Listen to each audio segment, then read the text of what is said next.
It was spring, 1943, and across the skies of occupied Europe, German pilots began whispering a strange new nickname. They called it the Flying Barrel. At first, they laughed. The aircraft was bulky, almost awkward, too big, too heavy, too slow-looking to be a real threat. But that laughter didn't last long. Within months, the sound of its engine meant only one thing: destruction was coming. The Republic P-47. Thunderbolt didn't win with grace. It won with brute force. It burned fuel like a monster, shrugged off bullets that shredded other planes, and could deliver more firepower than any fighter before it. By the war's end, it had torn through the heart of the German war machine, 86,000 targets destroyed in just 11 months. This is the story of the Flying Barrel, the machine that proved ugly could be unstoppable. If you love real stories of engineering genius and wartime grit, make sure to hit like and subscribe. It helps us bring more forgotten legends back to life. And if you know someone who'd appreciate the roar of a Pratt & Whitney engine and a tale of pure survival, share this video with them. Let's dive in. Spring, 1943. Across the cloud-choked skies of occupied Europe, something new appeared. Something the Germans didn't quite know what to make of. It wasn't sleek like their Messerschmitts, or elegant like the Spitfires they'd spent years dueling. This thing was huge.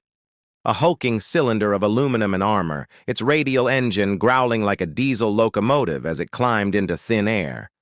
German pilots took one look at it and laughed. "Flying Barrel," they joked over the radio. "Fliegendes Fass." Surely this oversized brute couldn't turn, couldn't climb, couldn't possibly fight. But laughter is a fragile thing in war.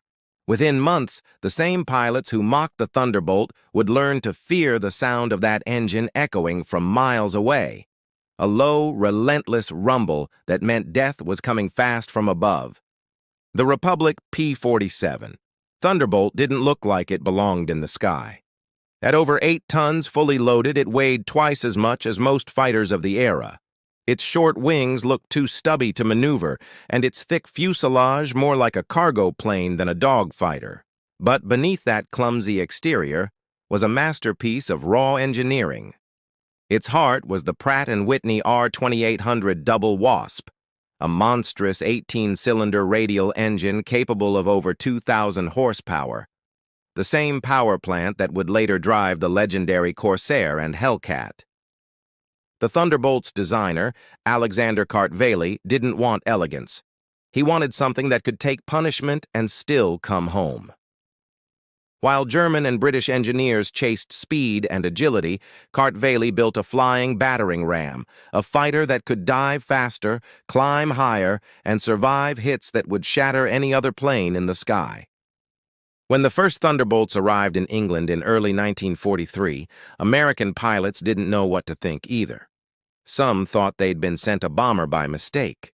Captain Robert Johnson, who would later become one of America's top aces, remembered standing beneath one on the tarmac and muttering, "You've got to be kidding." The cockpit sat so high off the ground that pilots needed a ladder just to climb in. On the runway, visibility was almost non-existent. Crew chiefs had to walk ahead of the nose, guiding the pilot like a man leading a blind giant. But once airborne, once that enormous engine roared to life and the supercharger kicked in, the Thunderbolt transformed. Heavy, yes, but steady, unshakable. It didn't dance like a Spitfire. It charged. Pilots soon realized they were flying something different. Not a duelist, but a weapon. A machine that could absorb bullets, outrun its enemies in a dive, and still have enough firepower to level an entire convoy in one pass. For the Luftwaffe, that difference would become a nightmare. The first encounters were confusing. German pilots, confident from years of victory, attacked Thunderbolts head-on, only to find that their 20mm shells barely scratched the big American fighter. Others tried to outturn it, only to watch it climb effortlessly into the clouds, then reappear moments later in a near-vertical dive, guns blazing. When all 8 of its 50-caliber Browning machine guns opened up at once, the sound wasn't a staccato chatter. It was a roar, like tearing canvas mixed with thunder. Each burst could shred a bomber, or rip through a locomotive, or leave a Messerschmitt trailing smoke in seconds. The Germans learned too late that the flying barrel wasn't just another plane. It was a statement, the embodiment of American industrial might, built not for beauty, but for victory through endurance. By the end of that first year, the P-47 had transformed from an object of ridicule into the most feared silhouette in the European sky. The monster had arrived, and it was only just getting started. The Thunderbolt was born from frustration and foresight. In 1940, before America had even entered the war, a Georgian-born engineer named Alexander Kartveli sat at his desk in Farmingdale, New York, reading combat reports from Europe. Those reports told a grim story. The skies were changing. Battles were no longer won by nimble biplanes dancing through clouds. They were won by fighters that could climb above 30,000 feet, hit hard, and survive long enough to get home. Kartveli knew the United States needed something new, something that didn't just compete with the Luftwaffe's cutting-edge designs, but completely rewrote the rules. So he did something that only a visionary could do in the face of tradition. He threw the rule book out the window. At the time, the Air Corps wanted a light, maneuverable fighter. They expected something elegant, something like the Spitfire. Kartveli gave them the exact opposite. His design was massive, industrial, unapologetically heavy. It was powered by the Pratt & Whitney R2800 Double Wasp, a radial engine so large it looked more at home on a bomber than a fighter. But that engine came with a secret weapon, a turbo supercharger system that could force-feed air into the cylinders even at extreme altitudes.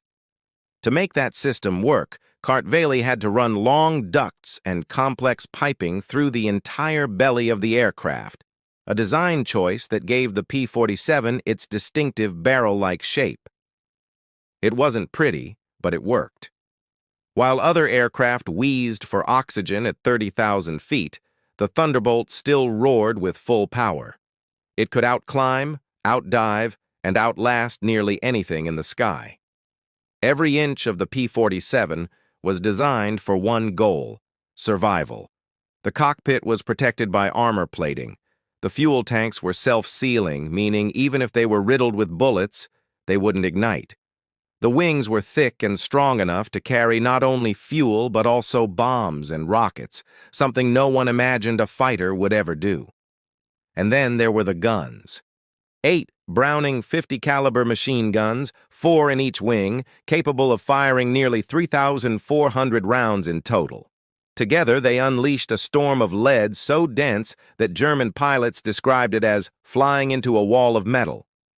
The Thunderbolt didn't rely on fancy tricks or elegant turns. It relied on brute force, on soaking up punishment and dishing out twice as much.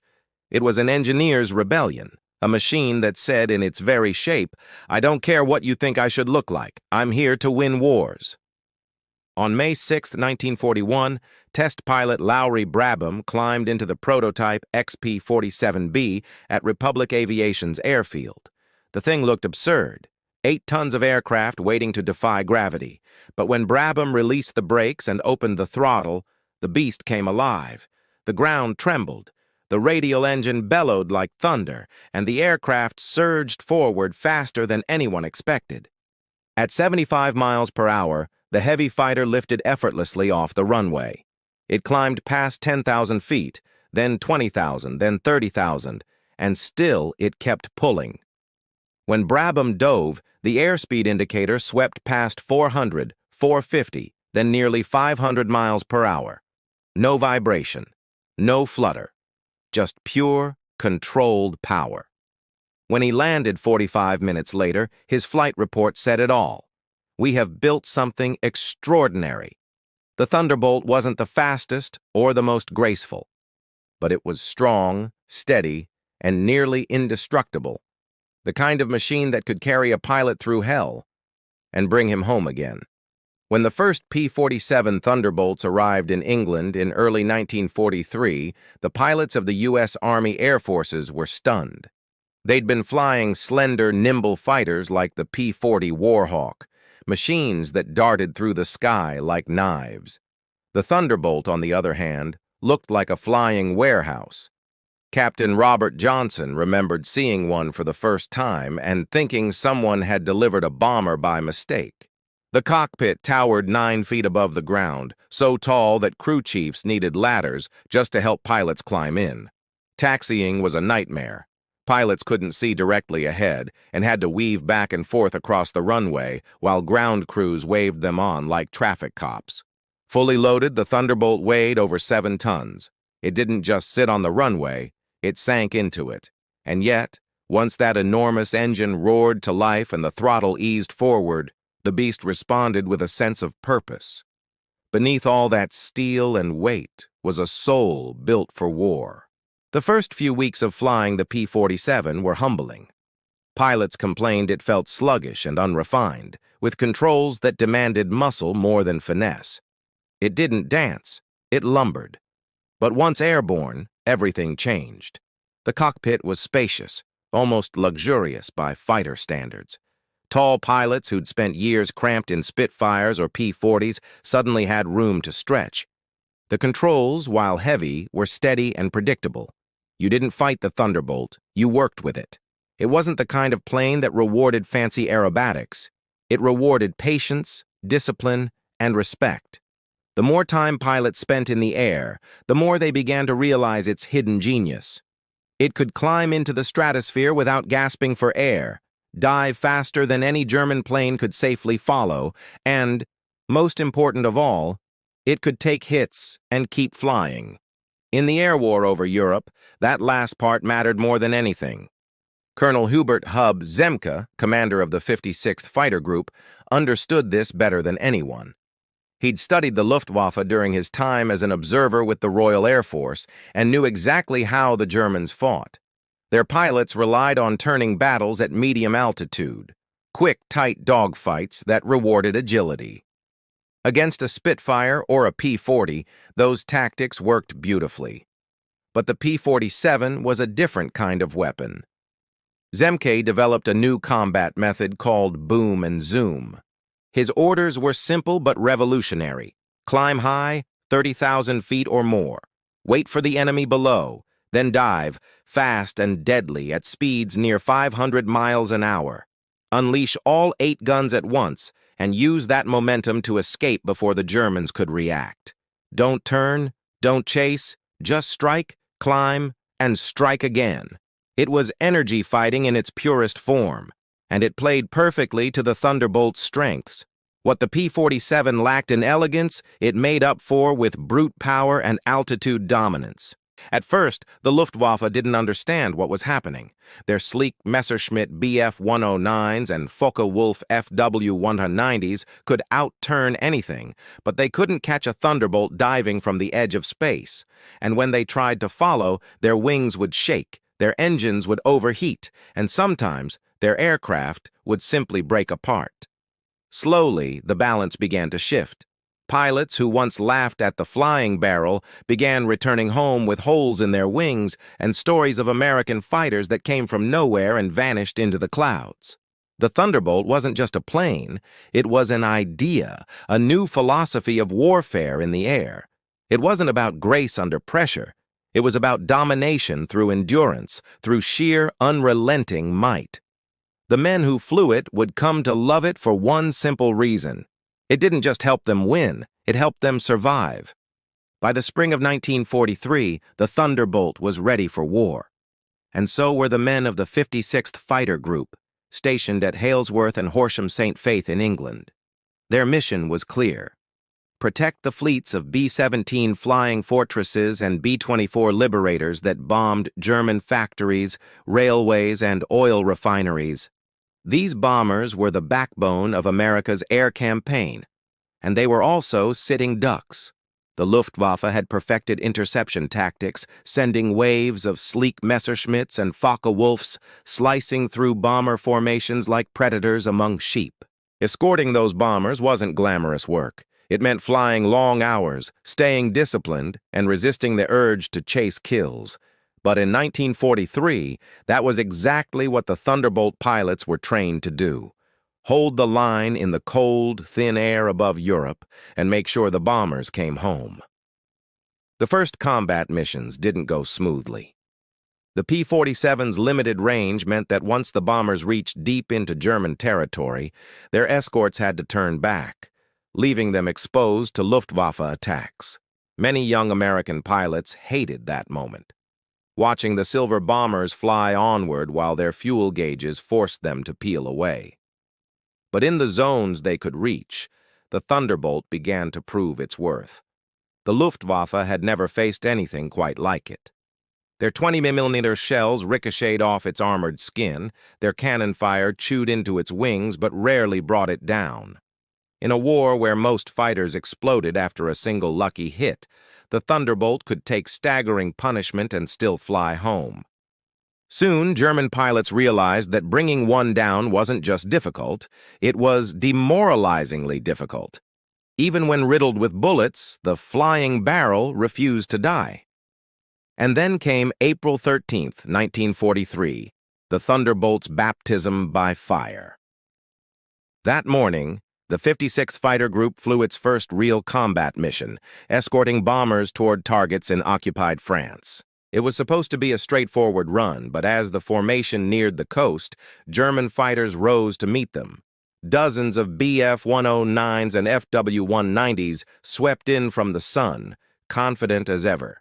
The Thunderbolts held altitude, just as Zemke had drilled them, and then dove.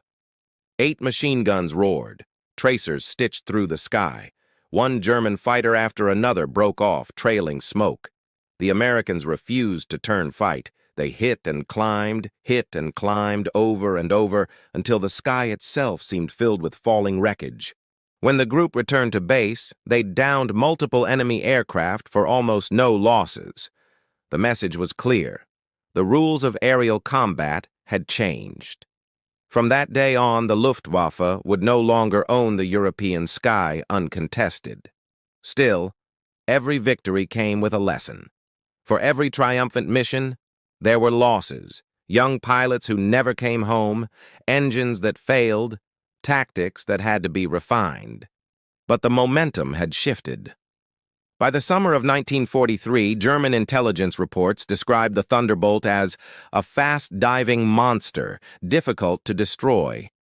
American pilots finally believed what Kartveli and Zemke had known all along, that the P-47 was not just another fighter, but a force of nature. It climbed higher, dove faster, and could endure hits that would shatter any other aircraft. The Luftwaffe, once supreme in the air, now found itself outmatched not just by machines, but by an evolving mindset, one that valued power over elegance, discipline over daring, and teamwork over glory. The skies of Europe were changing color, from the gray of the Luftwaffe to the silver and olive drab of the United States Army Air Forces. And high above it all, the Thunderbolt reigned, its deep engine rumble echoing through the clouds, the sound of the tide turning.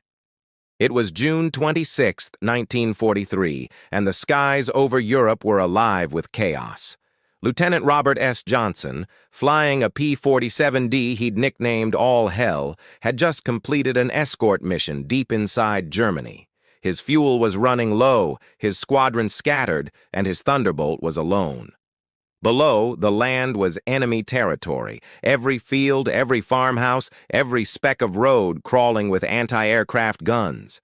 Then, out of the haze, came the glint of sunlight off aluminum. A formation of German fighters, one of them, a Focke-Wulf FW-190, broke formation and dove straight for him. Johnson had seconds to react. He rolled, fired, dove, but the enemy was already on him. What happened next would become one of the most astonishing survival stories of World War II. The first burst of 20mm cannon fire tore into the Thunderbolt's tail, shredding control cables and punching holes through its fuselage. A second burst cracked the canopy, spraying hydraulic fluid across Johnson's face.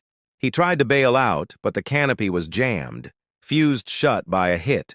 The oxygen mask filled with the smell of fuel and oil. The cockpit was slick with blood. Another FW-190 joined in, circling like a hawk, hammering the wounded P-47 with round after round. Johnson's aircraft became a flying sieve. Metal peeled away in ribbons.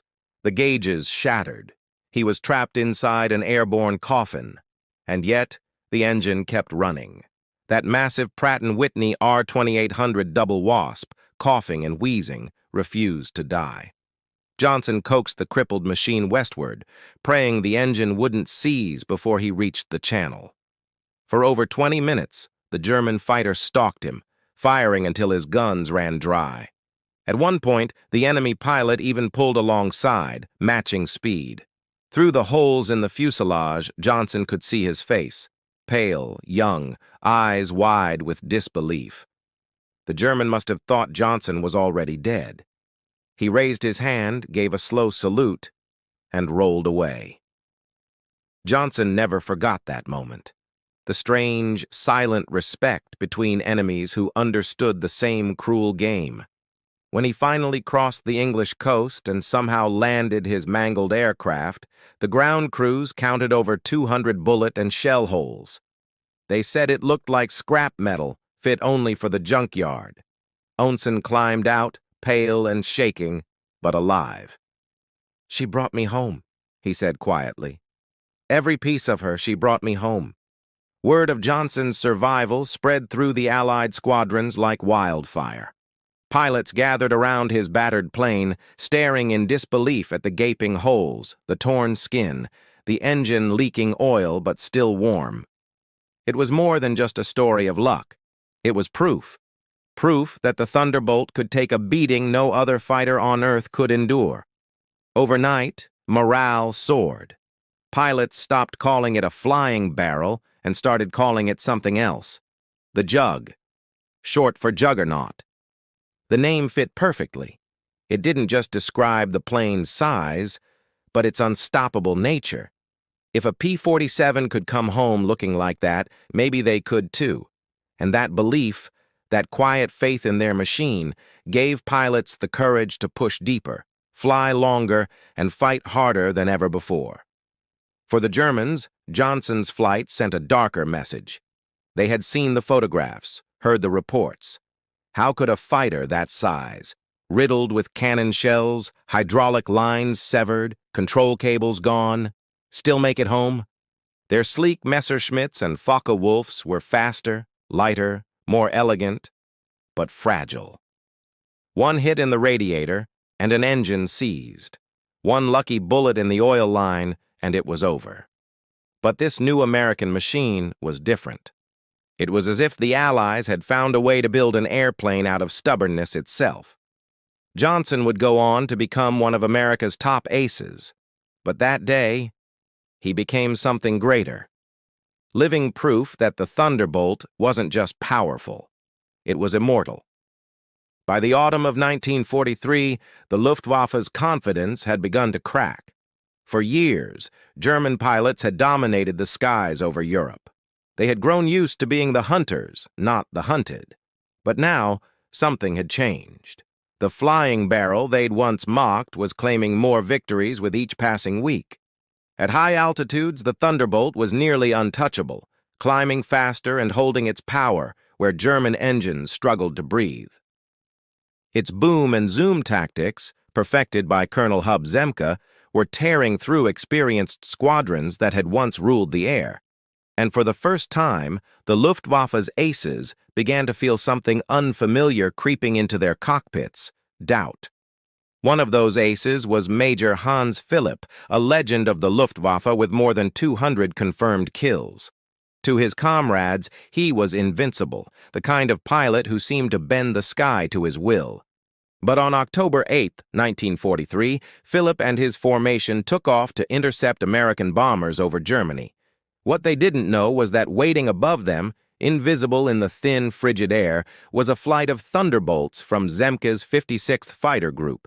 The Americans held the altitude advantage, their superchargers purring steadily, while the German engines gasped. When the Thunderbolts dove, the sky exploded in light and fury.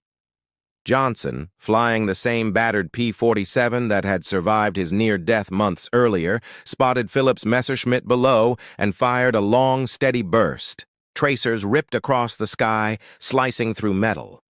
Phillips' aircraft erupted in flame. No parachute appeared. The ace, who had survived more than 500 missions, was gone in seconds. That moment reverberated across the Luftwaffe. If Hans Philipp could fall, anyone could. German pilots began to question everything they'd believed about air superiority. They had mocked the barrel, laughed at its weight, its bulk, its supposed clumsiness. But now they faced a fighter that refused to fight by their rules, a machine that could dive faster than physics seemed to allow, shrug off damage that should have killed it, and still come back for another pass. The Thunderbolt wasn't beautiful. It didn't dance gracefully through the clouds, but it didn't need to. It was the sky's hammer, built not for show, but for breaking things. And break things it did. By the end of 1943, the Luftwaffe's top aces were dying faster than they could be replaced. For the first time since the war began, German pilots no longer felt like hunters. They felt hunted. Even the nickname began to change. Flying Barrel, once a sneer, became a warning whispered over radios. Achtung, Fässer! Barrels incoming! What had begun as mockery turned into superstition. Some German pilots claimed they could feel the Thunderbolt coming before they saw it, the deep vibration of its engine echoing through the clouds like distant thunder. When the telltale roar rose behind them, many didn't even look back. They dove for cover, hoping to escape a storm that seemed impossible to outrun. And the Americans, once hesitant, now flew with swagger. They painted their Thunderbolts with nose art and names: Wicked Wobbit, Spirit of Atlantic City, Fiery Ginger, Little Chief, symbols of a growing confidence that bordered on defiance. They knew that every time a German looked up and saw that thick, round fuselage, he wasn't laughing anymore. He was praying. By early 1944, the war in the air had entered a new phase. The Allies no longer just wanted control of the skies. They wanted to crush everything beneath them. The Thunderbolt, once a high-altitude escort, was about to find its true calling. Planners at the newly formed 9th Air Force needed a weapon that could dive into enemy territory, tear apart roads, bridges, rail lines, and convoys, and live to tell the tale. The P-47 was perfect for it.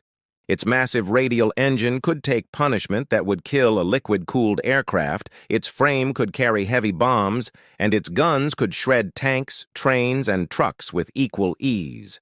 The Air Force called it a fighter bomber.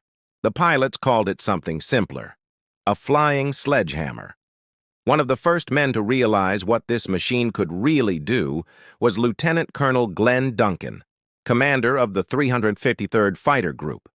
A lanky Texan with an aggressive streak, Duncan saw potential in low-level attacks, missions most pilots dreaded. He convinced his superiors to test the Thunderbolt in a new role: high-speed ground strikes. In March 1944, Duncan led a series of experimental raids on German supply lines across northern France. His Thunderbolts dove at nearly 400 miles per hour, dropped their bombs in perfect synchrony, then climbed away in roaring formation before the smoke had even cleared. The results were devastating. Railroad yards turned into firestorms. Bridges folded like matchsticks. Convoys vanished under curtains of tracer fire. The brass couldn't believe what they saw. Duncan's squadron had destroyed more in one day than some bomber groups managed in a week, and they'd done it with almost no losses. By spring, the Thunderbolt had fully evolved into something terrifying: the ultimate ground attack aircraft. Each P-47 could carry 1,000 pounds of bombs, sometimes 2, plus rockets mounted beneath its wings.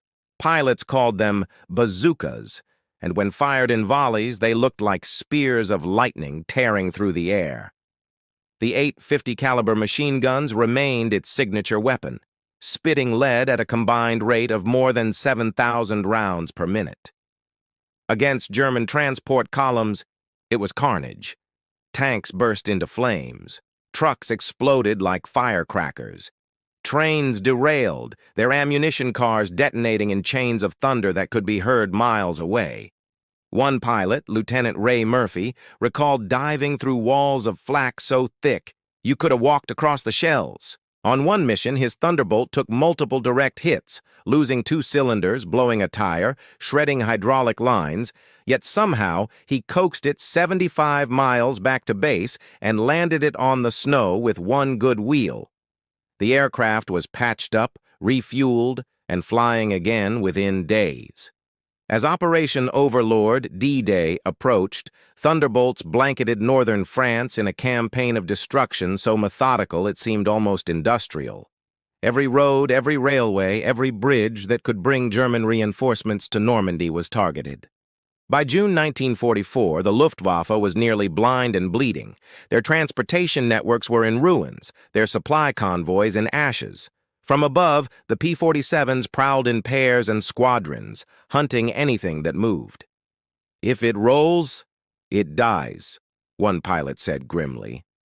The skies over France echoed with the roar of radial engines and the unending chatter of 50 cals. The same flying barrel that had once been mocked was now the most feared sound in Europe. What the Germans hadn't understood in 1943, they understood now. The Thunderbolt was not built to look good. It was built to end wars. By early 1944, the war in the air had entered a new phase.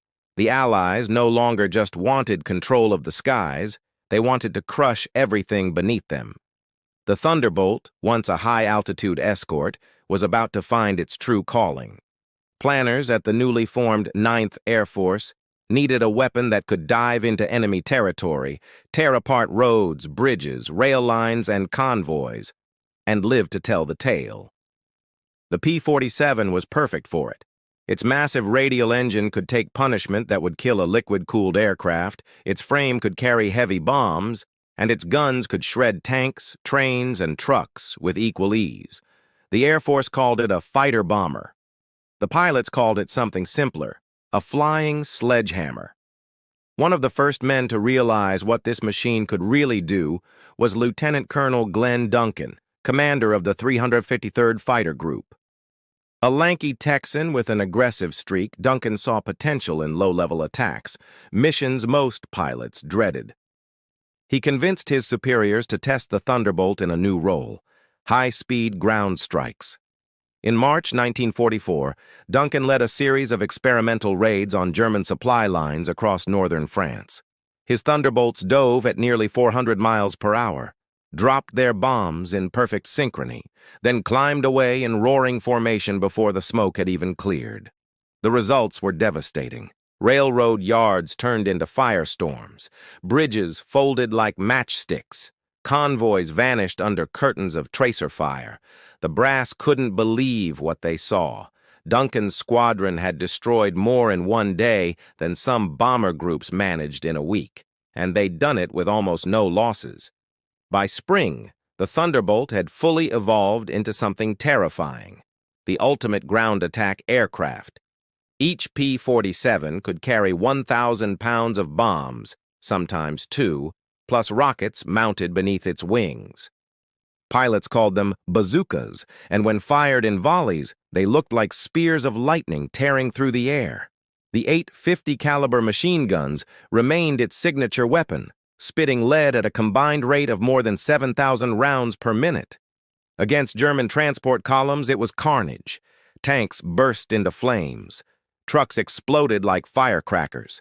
Trains derailed, their ammunition cars detonating in chains of thunder that could be heard miles away. One pilot, Lieutenant Ray Murphy, recalled diving through walls of flak so thick you could have walked across the shells. On one mission, his Thunderbolt took multiple direct hits, losing 2 cylinders, blowing a tire, shredding hydraulic lines, yet somehow he coaxed it 75 miles back to base and landed it on the snow with one good wheel. The aircraft was patched up, refueled, and flying again within days. As Operation Overlord, D-Day, approached, Thunderbolts blanketed northern France in a campaign of destruction so methodical it seemed almost industrial. Every road, every railway, every bridge that could bring German reinforcements to Normandy was targeted. By June 1944, the Luftwaffe was nearly blind and bleeding. Their transportation networks were in ruins, their supply convoys in ashes. From above, the P-47s prowled in pairs and squadrons, hunting anything that moved. "If it rolls, it dies," one pilot said grimly. The skies over France echoed with the roar of radial engines and the unending chatter of 50 cals. The same flying barrel that had once been mocked was now the most feared sound in Europe. What the Germans hadn't understood in 1943, they understood now. The Thunderbolt was not built to look good. It was built to end wars. Winter 1944. Europe was frozen, silent, and exhausted. Allied forces had pushed the Germans back through France and Belgium, believing the end was finally near. Then, on December 16th, the quiet shattered. The German army launched a massive surprise offensive through the Ardennes forest, an assault that would become known as the Battle of the Bulge. Entire divisions appeared out of the mist, striking at thin Allied lines, pushing them backward in a desperate bid to split the front. The weather turned foul. Thick clouds, snow, and fog blanketed the region. For days, the skies were grounded, and without the Thunderbolts, the Allied soldiers on the ground felt naked. "It was like fighting blind," one infantryman said. "We could hear the tanks coming, but the sky was silent." For the first week, the Germans made terrifying progress. Their tanks rolled unopposed. Supply convoys were cut off. Entire towns fell overnight. Then, on December 23rd, the weather broke. The clouds parted, and sunlight spilled over the snow-covered forests. Within hours, the familiar rumble returned, the sound that had haunted German troops for over a year. The Thunderbolts were back. Squadrons scrambled from airfields across France and Belgium, filling the sky with that unmistakable thunder. They found German convoys bunched on icy roads, tanks jammed together in narrow passes, trucks hidden under trees. The pilots didn't hesitate. Bombs dropped in strings, rockets streaked downward, and the frozen stillness erupted into fire. The Luftwaffe tried to respond but had little left to give. Too few pilots, too little fuel, too much fear. The sky once again belonged to the P-47. In the chaos, individual acts of courage became legend. Pilots like Leslie Bowes, flying his P-47 Blonde Trouble, braved flak so thick it looked like black snow. Others dove so low their propellers sliced through treetops. One Thunderbolt returned from a mission with a third of its engine missing and oil coating the canopy, yet still landed safely. Even when German gunners scored direct hits, the aircraft's sheer toughness saved lives. One veteran mechanic later said, "You could shoot a Thunderbolt full of holes and she'd just come back mad." The Luftwaffe, in desperation, launched Operation Bodenplatte on New Year's Day, a surprise attack on Allied airfields meant to destroy the Thunderbolts on the ground. For a few hours, chaos reigned. Hundreds of Allied planes were destroyed in their hangars. But the cost to Germany was fatal. Over 200 aircraft and nearly 300 irreplaceable pilots were lost. The Luftwaffe never recovered. By late January 1945, the bulge had collapsed. The German offensive had burned itself out, crushed under the weight of Allied firepower and endless air attacks. The Thunderbolts returned to their relentless task, dismantling what was left of the Reich's war machine. They bombed bridges over the Rhine, strafed trains carrying reinforcements, and hunted retreating convoys across the ruins of Germany. As Allied tanks crossed into the heart of the Third Reich, Thunderbolt pilots flew daily, sometimes 5 or 6 missions in a single day. They no longer asked where the enemy was, only what was left to destroy. The flying barrel had started the war as a joke, but now it was a symbol of inevitability, a roaring, smoking, indestructible reminder that the end was near. Germany had run out of time, out of fuel, out of hope. And every time a Thunderbolt passed overhead, the message was the same. The war you began in the sky will end there, too. May 8th, 1945. Victory in Europe Day. Across bombed-out cities and smoking airfields, silence finally replaced the thunder of engines. The war in Europe was over, and among the rows of weary aircraft parked on the grass, one silhouette stood out. Short wings, round nose, broad shoulders of metal. The Republic P-47 Thunderbolt. Over 15,000 of them had been built, more than any other American fighter of the war. They had flown nearly 750,000 sorties, destroyed 7,000 enemy aircraft, and obliterated tens of thousands of ground targets. But the numbers, as staggering as they were, told only half the story. What truly defined the Thunderbolt wasn't just its destructive power, it was its spirit, that stubborn refusal to die, that unwavering instinct to bring its pilot home. For every machine that didn't make it back, there were dozens that returned peppered with holes, engines smoking, yet somehow still flying straight. The Thunderbolt had changed what a fighter could be. Before it, the world believed in elegance, the sleek Spitfire, the agile Messerschmitt, the light and deadly Zero. The P-47 broke that illusion. It was a weapon born of industrial philosophy. Build it strong, build it reliable, build it in numbers no enemy could match. It didn't chase beauty or speed, it chased survival. Every design choice reflected that purpose. The thick aluminum skin, the monstrous radial engine, the redundant systems that kept it flying even after its control lines were severed, all of it said one thing: the pilot comes home. In a war that devoured men and machines at terrifying speed, that design philosophy saved lives, thousands of them. It was in its own brutal way an act of mercy wrapped in steel.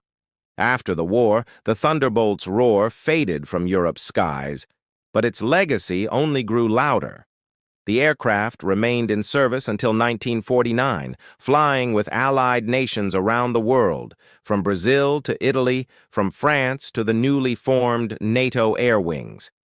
Pilots who had once doubted it now called it the best aircraft they ever flew. Some, like Colonel Francis "Gabby" Gabreski, refused to trade it for anything, not even the faster, sleeker P-51 Mustang. "The Jug," he said, "always brought me home." Even as jet fighters replaced propellers, the Thunderbolt's DNA lived on. Decades later, when Republic Aviation designed a new close air support jet for the U.S. Air Force, they gave it a familiar name, the A-10 Thunderbolt II. Like its ancestor, it was big, ugly, and nearly indestructible. And like the P-47, it would prove that survival, not style, is the ultimate form of beauty. Today, only a handful of Thunderbolts still fly. They appear at air shows, their radial engines growling as they lift off one more time. Ghosts of another era, carrying the memories of men who once filled the skies with fire. When the sunlight hits their polished fuselages, you can almost see it. That same fierce, unapologetic spirit that refused to be broken. The Germans once called it the flying barrel as a joke. History turned that insult into a legend, because when the war finally ended, it wasn't the prettiest plane or the fastest one that stood above the rest. It was the loud, heavy, unkillable beast that did its job day after day, mission after mission, until there was nothing left to destroy. The Thunderbolt didn't just help win the war, it proved a truth that echoes to this day.